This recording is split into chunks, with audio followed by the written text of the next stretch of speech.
Hey, this is Jeremy and Zan, and you're watching the Lotus Boxers. What's happening, YouTube? We got Jeremy Bertarioni here. And Zan Syed. And we're the Lotus Boxers. We're doing a video this week kind of just on pure artistic. We have to create something, but we got a lot going on. Zan's been a little under the weather. Yeah. I've been working every day. So it's tough to us to get this together, but we had to make something for you guys. So, Zan, what are we looking at here? We are looking at Green-Red Warriors in Best of 1. Best of 1 Green-Red Warriors. Alright, I've played it a lot against this deck, and I never really knew what was going on. So what makes it so good in Best of 1? Just Goblin Chainwhirler and Rekindling Phoenix are really powerful cards. And, we just want to take advantage of them. And this deck is called Warriors because I guess Harpooner, Chainwhirler, Spellbreaker, these are all Warriors. Yep. I noticed that we're playing some Unclaimed Territories. That card allows us to name Warrior or Goblin, which are pretty prevalent in this deck. Not really the Goblin theme in this version. The other version have Zertog. Or something. The Riot Goblin? Yeah. I hate that card. I hate that card too. I'm glad we're not playing that card. Yeah. So to be a good Best of 1 deck in Arena, what do you need? You need to be good against... You need to be good against Mono Red, and you need to be good against Esper. I think that this deck has good games against both. Of course, you have Lava Coil, which is a dead card against Esper, but pretty much everything else is pretty live. Pretty live. All right, let's hop in some games and show these YouTube viewers the magic of Green Red Warriors in Best of 1. Let's do it. All right. Here we are. We've got a hand. I don't know what you think about this hand, but we got a Chainwhirler. We got a Rekindling Phoenix. I think that curve is powerful. I think the Chainwhirler is really good against maybe the mono white aggro deck or the mono blue deck if we play them. And you want to have a lot of threats in case you play against Esper. So I like this hand, even though there's not really a lot of complexity here. Yeah, I love this hand. I mean, obviously we're missing a 2-drop, but if we draw a 1-drop or a 2-drop, then we just have the nuts. Yeah. Let's do it. And we're on the play. Broken. Playing against somebody else in the 94th percentile. I forget, do you want the percentages to be high or low? Higher. Oh, we got work to do then. Alright, tap Stomping Ground, go. Act like we have a shock. Our mana's perfect, as always, because we're the Lotus Boxers and we have perfect mana. What are the chances that we get shocked here? Oh, we didn't. He just shocks us? No way. Out of green red, we're bound to have some kind of thing. Thought about it. Chainwhirler on the play, I love it. Boom. Get rid of your 2-drop. Hey, there's our 2-drop. Which we would have snapped off against mono red. Chainwhirler is the most powerful card in the mono red mirror. I don't think it gets worse when all of our creatures are just better than it. You know what I mean? Yeah. So he's like, you know. Ooh, that's a good draw. That's a good 5-mana play, too. It's time. Goodbye. One less spell to kill this Rekindling Phoenix. And 2 Phoenixes should just put this game away, right? We're just going way over the top of what they're doing. Our life totals are so high that we can't get burned out effectively from 18 before 2 Phoenixes close the door on our opponent. So I like where we are against mono red, and this really shows kind of why this deck is good against mono red.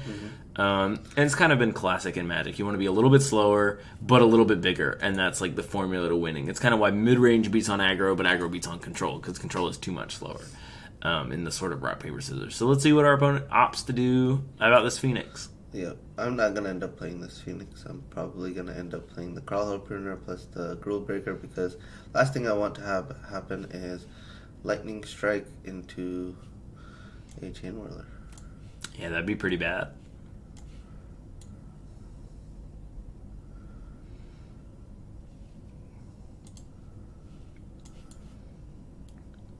It's got to be a 4-4. They're the Lightning Strike matchup. Plus, I think most people are saying this. If you're having trouble winning games with this deck, you might be giving your creatures haste too much. I think I see a lot of people hasting their dudes, and it's not the right play. Or vice versa. I see both. Okay. So there's that shock that we thought he had in game on turn 1. Riot, it sounds like a parody, but it's actually a little skill testing. You know, when do I do these things? Nice. Did he play his land pre-combat? I think he went pre-spell. I think he went land, light of the stage. Nice. No Chainwhirler. We're in a good spot. Yeah, I mean, beat this, we say, and he just can't. Yeah, I'd rather just not get punished by a shock. Sure. And we did it. Wow. You feel like doing another one? Yeah, let's do it. Or we could do the most 5-minute Magic video of all time. Here's Green Warriors. It beats Mono Red. We play against Mono Red. We beat it. You guys are good. We're sick. See you next week. It'd be cool to get a video against Esper, though. Okay. If we do Red and Esper, this is the greatest. This is our flu game. Yeah. Yeah. Do you know about the flu game? Basically, there was this basketball player named Michael Jordan. Damn, I didn't know about much. I didn't know about Michael. Thank you. Yeah. He's most famous because Lil Bow Wow actually got his basketball powers in the game in the movie Like Mike. It's sort of his claim to fame. I miss Lil Bow Wow. He's a baller. He was cool. I think he was at my college once, just kind of like casually, and everybody on Twitter of my college or like the Yik Yak or whatever was freaking out. The Yik Yak. You remember Yik Yak? No. It was like Twitter but anonymous and location based. Yeah. That was fun. We should do that at Magic tournaments. We should bring back Yik Yak and just everybody's Yik Yakking at the Magic tournament.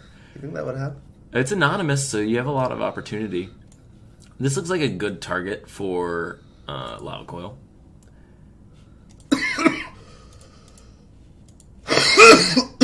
Yeah, same, dude. I love it. Thanks. Thanks. My friend likes that I'm sick. No, all you need is a friend that loves you when you're sick.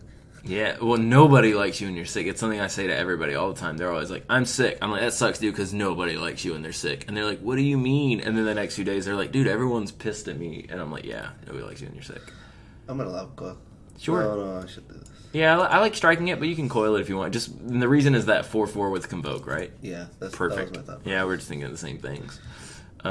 This game's easy if we draw lands and don't stop. Yeah, I agree. Ooh.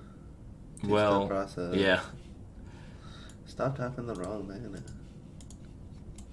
mana. Magic Arena's like Unclaimed Territory can tap for anything. We're never going to use it. Never. I'm gonna attack. Yeah, I like getting in for 3 here. I mean, he has reach, so I could have. There's an argument to blocking, but it's 3 damage for 2 damage, right? Because he has a 2-point life swing. Ooh. Ooh. So we could fight here. Maybe we die. I like it. I like the attack into collision. No, that's terrible. No. I mean, I'm down to just play this. Yep. Now we're thinking maybe we'll block with our 3-2, right? Yeah, I think I like to block with the 3-2. Just letting this guy get out of hand is just annoying. Yep, like, I feel great with this. I feel horrible about that. He had the baffling in. Alright, cool. I mean, this works out. This is fine, not the best. I mean, he had some pretty nutty cards towards that. Land's pretty good, though. So we could use collision instead of our Harpooner. I think there's an argument for it. It's tough to say. Yeah. But how do we end up getting this guy off the board? With Harpooner plus Spellbreaker. So this turn would be collision that, Harpooner, go. And then we're just winning on the board. Limited style. Okay.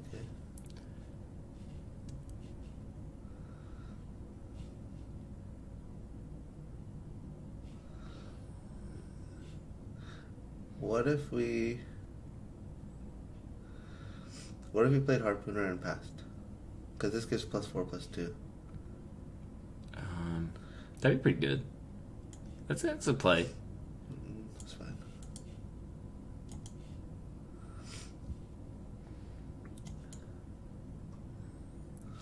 I mean, this way we put everything on the board, which is worse. But we were running out of time, so I decided to take the play. Cool. We got Conclave Tribunal. Yeah, so we take 5 here, but whatever. Yeah, whatever. That was a spectacular draw for sure. But this is Yeah, this is unbeatable, basically.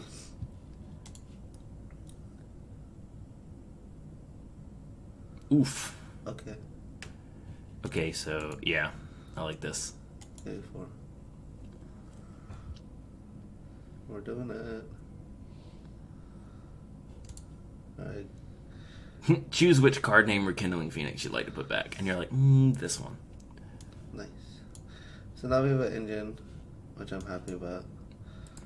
We chillin'. We don't get to Unbreakable Formation this way. I get it. Man, our opponent drew some beaters in a row. When are they going to draw planes for us? Nope, not yet. Who's leaving? Goodbye. Goodbye, one of you. Alright, we stabilized the board. I love it. This time there are no instants or sorceries, so kind of just free to put this guy into play. And we're waiting to draw our 5/5 dragon. Or a land for our 5/5 dragon. Yep. Everyone's probably like, whoa, that's a great draw. And I'm like, no, it's a dragon. It's a dragon. Put a counter on it. No thanks. Interestingly enough, when it attacks, we can just kill Sky Marcher Aspirant. Yep. Which will happen next turn. Not when it attacks. We can just activate it. Oh. Well, crazy. Let's do that. Yeah.